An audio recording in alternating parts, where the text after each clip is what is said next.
अध्याय का 23वां श्लोक, नैनम छिन्दन्ति शस्त्राणं नैनम दहति पावका न चैनम क्लेदयन्त्यापो न शोष्यति मारुता। नमस्कार, मैं हूं देवांजलि मोइत्रा।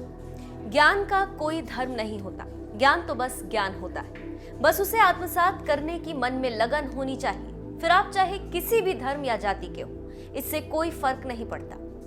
मध्य प्रदेश के छिंदवाड़ा की रहने वाली मुशर्रफ खान इसकी बेहतरीन मिसाल है। शेक्सपियर ने कभी कहा होगा कि नाम में क्या रखा है, लेकिन भारत में तो नाम में बहुत कुछ रखा है। इसीलिए मुशर्रफ खान के नाम से ही आप जान चुके होंगे कि हम मुस्लिम समुदाय की लड़की की बात कर रहे हैं। और किसी मुस्लिम की जब बात करते हैं तो लोग मन में ये धारणा पहले ही बना लेते हैं कि उसे जरूर उर्दू भाषा आती होगी। प्राचीन भाषा संस्कृत से तो उसका दूर दूर तक कोई नाता ही नहीं होगा। लेकिन 12 साल के इस मुशर्रफ खान ने लोगों की इस धारणा को ही गलत साबित कर दिया, क्योंकि उनका नाम भले ही मुशर्रफ खान हो, मगर वो संस्कृत के ऐसे ऐसे श्लोक आपको सुना देंगी जिसे सुनकर आप भी दंग रह जाएंगे। इतना ही नहीं, भगवत गीता तो मानो उनकी जुबान पर रहती।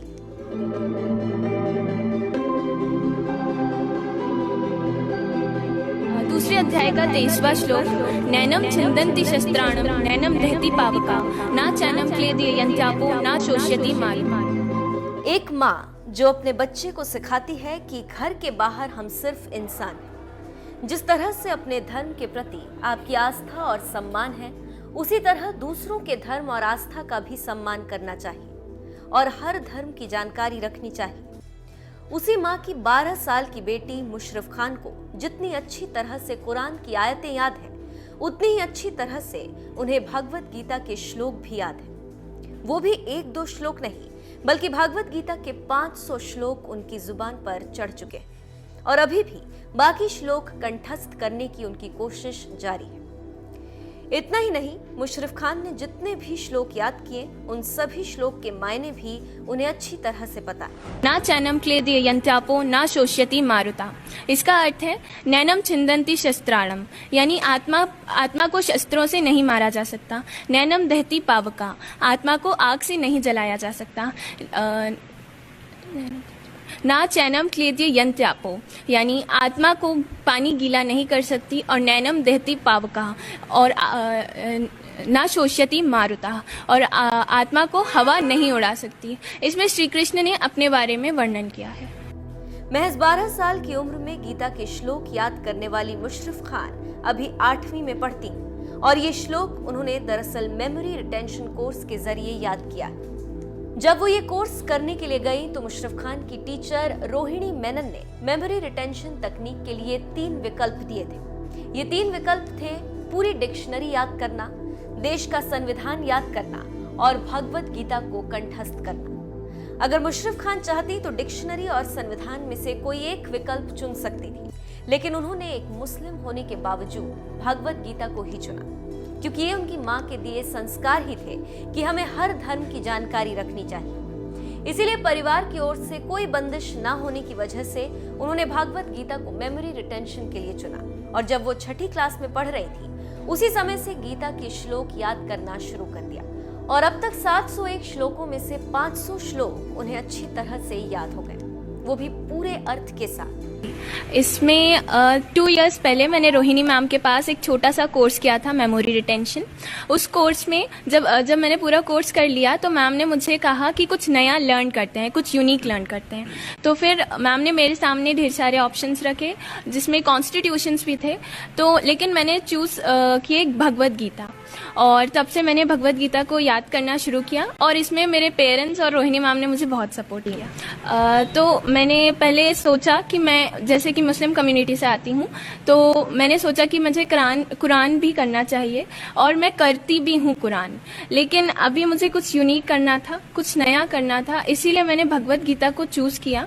और मेरे मम्मी पापा ने मुझे बचपन से सिखाया है कि जब भी हम घर के अंदर तक ही हम अपना रिलीजन मानते हैं, और घर के बाहर निकलकर हम एक इंसान हैं, और बाहर निकलकर हमारा सबसे बड़ा धर्म इंसानियत का है। ऐसा नहीं है कि मुशर्रफ खान को सिर्फ गीता के श्लोक याद हो, उन्हें तो कुरान की आयतें भी अच्छी तरह से याद है। मुशर्रफ खान कहती हैं, गीता, कुरान शरीफ और बाइबल सभी एक संदेश देते हैं कि इंसानियत सबसे ऊपर है। हर धर्म हमें भाईचारे से रहने की सीख देता है।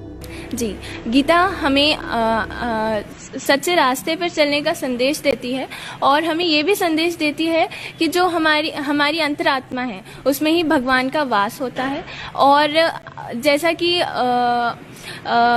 अर्जुन थे, अर्जुन इतने महान थे लेकिन उन्हें भी एक गुरु की आवश्यकता पड़ी। वैसे ही वो हमें ये भी संदेश देती है कि हमें एक गुरु की बहुत आवश्यकता होती है और हमें हमेशा हमारे गुरु का सम्मान करना चाहिए। अपनी बेटी की इस उपलब्धि पर मां जीनत खान भी बेहद खुश है। वो कहती हैं, मैं अपनी बेटी की परवरिश इस तरह से करना चाहती हूँ कि वो बड़ी होकर बेहतर इंसान बने और हर धर्म की अच्छी बातें सीखे। नहीं, समाज से सुनने के लिए क्यों मिलेगा? हम मुस्लिम जरूर हैं, लेकिन क्या हमें ये हक नहीं है कि हम कोई भी अच्छा धर्म ग्रंथ या धर्म ग्रंथ से जुड़ी हुई अच्छी बातें नहीं सीख सकते या बच्चों को सिखा नहीं सकते? इसलिए मैं नहीं समझती कि समाज में कोई ऑब्जेक्शन हो या ऐसा कुछ हो, क्योंकि बच्चों को मैंने परवरिश जो दी है तो अपने धर्म के प्रति भी उतनी ही परवरिश दी है अच्छी। और मैंने यही उनको कहा है या यही बताया है कि जो चीज़ें हमको जहाँ से भी अच्छी मिल रही हैं वो हमको सब इकट्ठी करनी है और अपने जीवन में उतारना है। जब रोहिणी मैम के साथ ये जुड़ी मेरी बेटी और मैडम ने संस्कृत के श्लोक्स के बारे में इसको कहा तो मैंने अप्रिशिएट किया कि हाँ बेटा, करना चाहिए हमको। अपन अपने धर्म के बारे में तो जानते हैं, बहुत कुछ जानते हैं, लेकिन हमको ये हक है कि हम दूसरे भी धर्म के बारे में अच्छी बातें जानें। और आप बिल्कुल आगे बढ़ो और आप श्लोक करो। भागवत गीता के लिए मुशर्रफ खान का ये सम्मान बताता है कि धर्म और जाति के लिए लड़ने की बजाय हमें हर धर्म की अच्छी बातें सीखनी चाहिए और जिंदगी में एक अच्छा इंसान बनना चाहिए। मुशर्रफ खान की तरह ही कर्नाटक के 9वीं के छात्र रहे शेख मोहिउद्दीन भी हैं, जिन्होंने साल 2018 में इस्कॉन की भागवत गीता क्विज में पहला स्थान हासिल किया था।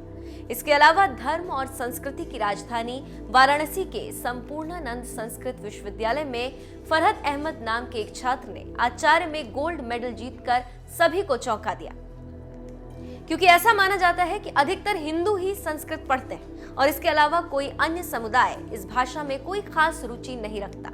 ऐसे में अगर संस्कृत विश्वविद्यालय से कोई अन्य समुदाय का छात्र गोल्ड मेडल जीतता है तो सबका चौंकना लाजमी है। बहरहाल, धर्म की दीवारें तोड़कर संस्कृत और भागवत गीता सीखने वाले ऐसे तमाम लोगों के लिए आपकी क्या राय है, हमें कमेंट करके जरूर बताएं।